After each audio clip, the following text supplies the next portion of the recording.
Shalom family, KARADYAH'S here. Today we have a long awaited lesson that I was supposed to do, I say probably like 2 years ago. Procrastination, it will kill you. But anyhow, thought for joining me, y'all. Welcome to our Ibaryath class. And as you can see, the name of this language is the Ibaryath, which is the ancient Hebrew.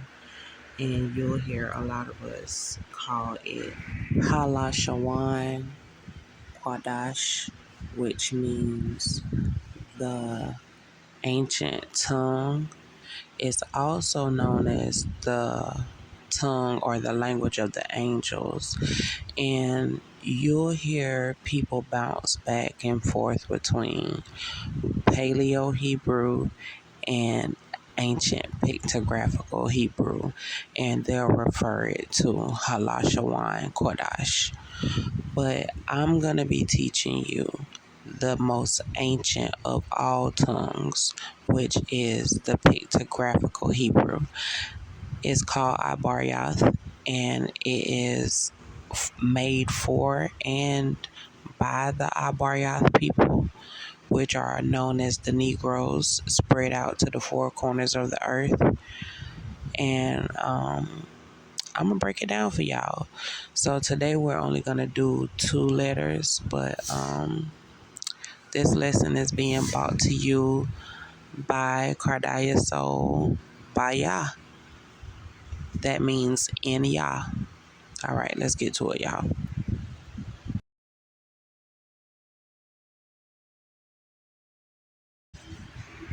What in the world is Ibaryath? A brief introduction I leave here for you in the hopes of lending unto you clarity of an ancient tongue which up until a few decades ago no one could seem to read, so it has been said. Well, we're reading it. Though I won't try to explain it all here, I will give you in this presentation a few helpful clues. The common name for this language, Ibaryath, is Hebrew, which itself is not an Ibaryath word at all. We call the language Halashawan Kwadash, which means the holy tongue. Ibaryath, sometimes called Ibaryath, is the language of the slaves. The Ibar or Ibarya people, which we know of as the Negroes. Okay, so this class is not for beginner Ibaryath readers. If you're just learning how to read Hebrew and you don't really know a lot of facts about it, and when I say facts, I'm not talking about only going to Jeff Benner, and there's nothing wrong with Jeff Benner because I use his work a good bit, but also looking into cultural and historical backgrounds of the people who currently live in Africa, how they use their words and things like that. If you haven't learned any foundational Hebrew concepts and mind frames, then this may be a little bit more complicated for you to understand, but it's not impossible. I could even turn around and take back what I just said, depending on who we're talking about is eating the information. Okay, so moving on.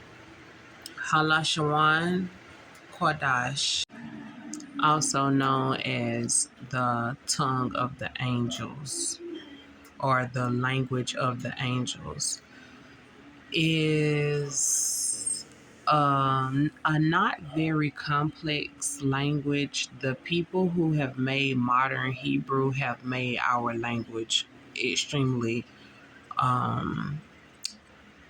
competitive, came to my mind. Not sure why, but it's hard to say because it's a mixture of actual Hebrew and German. That's what Yiddish is. That's modern day Hebrew is Yiddish. Okay, so it's not the ancient tongue of the angels. So my intentions is to make plain for you the AlapBath of Yah, which are the components of Halashawan Kodash. So I give you a set of vocabulary words here because you're going to hear me say a lot of stuff that you may not know, and I don't want to have to parentheses everything all the way through this series, and I don't want to have to keep stopping to explain. And whenever I give you quizzes, then you're going to want to know these vocabulary words. Okay. So Halashawan Kodash is a sacred language, also known as the language of Hamalakyan, the ancient Ibaryath Hebrew language spoken by us, the Negroes, Yasharaliyam, Israelites, the people of Yerushalayim, Jerusalem. This language is formed in agriculture and the ways and heritage of the peoples. Halashawan Kodash is a concrete language of pictures and consonants. When placed together, they can produce vowel sounds and is written and read from right to left. Yah created Halashawan Kodash to model the lives of the ancient Yasharaliyam and primitive man, meaning Adam, so the descendants of Adam. It is a masculine tongue, clear and simple enough to teach a baby. And to reference, we get John 1:1. In the beginning was the Word. The pictures of Halashawan Kodash each stem from a word being spoken. In the beginning was the Word. So, for instance, where you see that this language, instead of being called the alphabet, is called the AlapBath. Alap is the ox head. It is a picture of the ox head. And that picture, which can be called a digit, and if you look up what a digit or a number is, a digit is a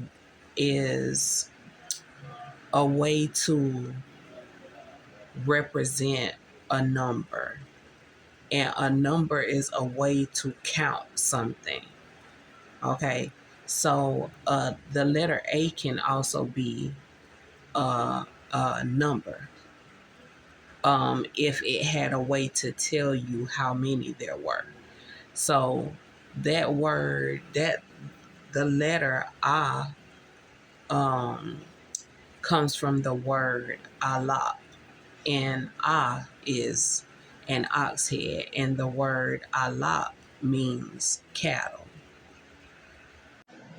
Let me add this in right here. Okay, whenever you go to search Halashawan Kodash, you're going to see that the man, I think he's from New York, who brought this form of the language back to the Hebrew people, which are Negroes. He worded it this way, but it is supposed to be Lashawan HaKwadash. Just like whenever we say Rawak HaKwadash, it is spirit the set apart. Okay, so it will be correctly said Lashawan HaKwadash, tongue the set apart. Okay, and you will see I'll correct that later on in the slides, but I just wanted to go ahead and tell you that now so you can have it at the front of your mind. Once you see it later on, then it'll give you more of an understanding of what I'm saying. So the key takeaway from this last part, the number 3, is is remember John 1 and 1. In the beginning was the Word, okay? So, how do we identify the people? Because this discussion is not about the people, I leave with you a quote from Zondervan's Bible Dictionary. Ham, or Ham, the youngest son of Noah, born probably 96 years before the flood, and one of the 8 persons to live through the flood, he became the progenitor of the dark races, not the Negroes, but the Egyptians, the Ethiopians, the Libyans, and the Canaanites. And you find this information in Genesis 10:6-20. Okay, so if you would like to know any more about that, you can go and find Zondervan's Bible Dictionary online, and you can also buy it, and it'll give you more and more information. Also, the Ibaryath people, we are an agricultural people, and our language was based on a action. The Most High gave us actionable symbols and actionable words to let us know what a word means or what direction he wants us to take. So, according to Zondervan's Bible Dictionary, the children of Yasharal, or the Ibarya people, descend directly from Shem. We are the descendants of Shem. We are the original, what they call Shemitic people. And we descend directly from Adam. Okay, so our fathers come directly through Adam wa Hawa. All right, now we reach the fun part. The ancient pictographical Ah is our first symbol. The Ah is represented by the number 1. It represents the Most High. This picture is an ox head. It says its name in the root of the Yiddish Aleph, the Greek Allah, the Greek Alpha, and the English A. The A comes from the root word alap, which means cattle, learn, or teacher. The A means strong leader, ox head, strength, authority, and power. It alludes to Yah, the man, and cattle. And it also points to the word teacher. The A is labeled in modern Hebrew Yiddish as a silent letter, one making the E sound and the E sound. This is not true. These qualities are deceitfully given to our Ibaryath pictures. It's a blatant trick of transliteration. There is no proof that Lashawan HaKodash had most of the sounds from Yiddish modern Hebrew. And the reason why we get these modern Hebrew sounds is because those people were living amongst us at one point. So they had to learn our language. They had to learn our ways. And once they did, they mixed it together with their German and whatever other places they came from. They mixed it together. And of course, you're going to come out with a different sound. It's like us speaking English and turning it into Ebonics. It's a switch of tongue. Our next Ibarya symbol that we have is the Ba. And the Ba is represented by the number 2. It's a picture of a tent, but you're looking at the tent from up overhead. It's like the top is cut off, like an aerial view. And of course, our tents have more than one room, but this is just the easiest way that our people could comprehend it without having to draw a big old huge house. But I was pondering on this. Were our tents that small? And I went back to do my study with Moreh Yoshiyahu of the Ark which is the Awakening Remnant Coalition. You can find them on YouTube. They've been around for around 16 years, and he gave me a further explanation of the Ba, which is the picture of a tent. In the Ibaryath or Ibaryath culture, our men often slept at or near the door to protect, while the mother and children slept in the inner tent. And you can see that demonstrated here in the picture. And other family members would be in the inner parts of the house too. Ba means tent, house, and family. The Ba is used to allude to the womb, family, and woman. We celebrate the Feast of Booths, tents, or tabernacles, wherein we sleep in tents all week long. We celebrate 3 Sabbaths or Shabbats during the Feast of Booths. Yiddish identifies the sound of the Ba as a B or V. This is completely wrong. Just because our tongue sounds or pronounces something one way, that does not mean it's the original sound. So just because one tongue sounds or pronounces something one way, I'm sorry I said that wrong. Just because one tongue, meaning one group of people who uses a certain type of dialect, thank you, Rawat Kakodash, does not mean that that is the way that the word is supposed to be said. The Ba says its name, Ba. So the sound of the Ah is Ah. The sound of the Ba is Ba. A lot of us say the word Abba for father because that's the way the Yiddish pronounce it, but it's actually spelled Ab. I'll teach you guys how to read some words as we go through this series of the AlapBath.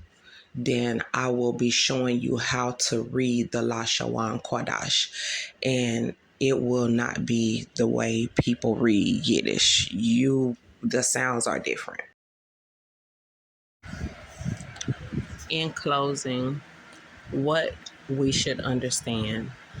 The Ibaryath language was the language of the Malakyam. The Ibaryam were agricultural people who comprehended things from within a concrete mind. And concrete words are words that you can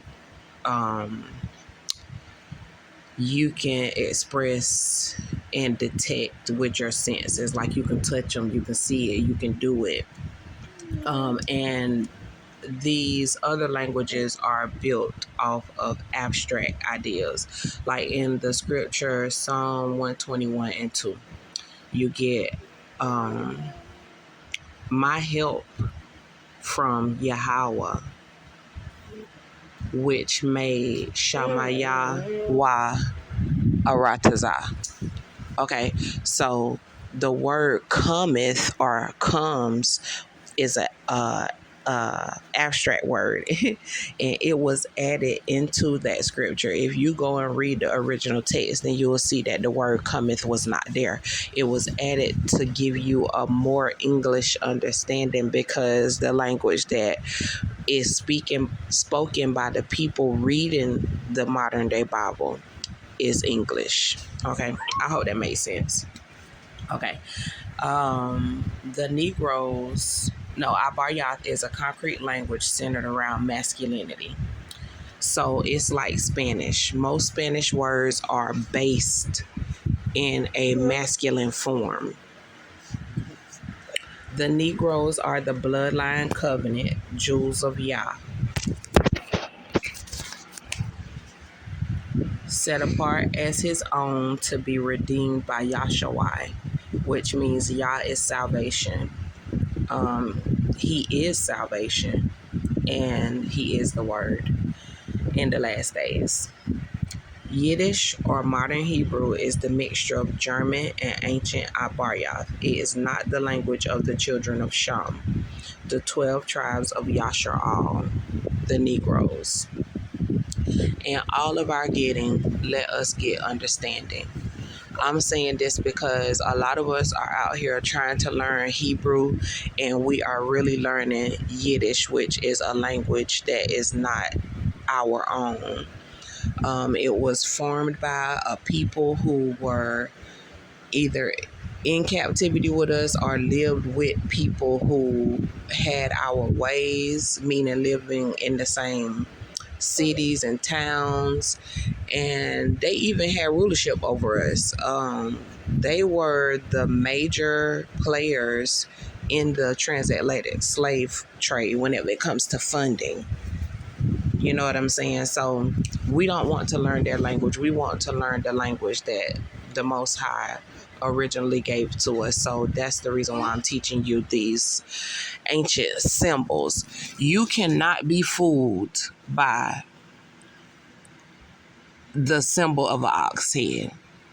We knew that that meant a range of words, so we were able to read what was there automatically. Boom, this is either a leader, this is an ox, this is, you know what I'm saying? But whenever you look at these modern symbols, like I said, you can't discern immediately what the message is telling you. Thank you so much for coming to join me, family. I will be coming back with either 2 or 3 more symbols in hopefully a week. And we'll continue on this journey, y'all. I'm excited. I'm excited that I finally got a chance to do this. So I hope that y'all learned a lot. If you have any comments, questions, you need understanding or whatever, just let me know in the comments and we'll go from there. I love y'all, family. Shalom.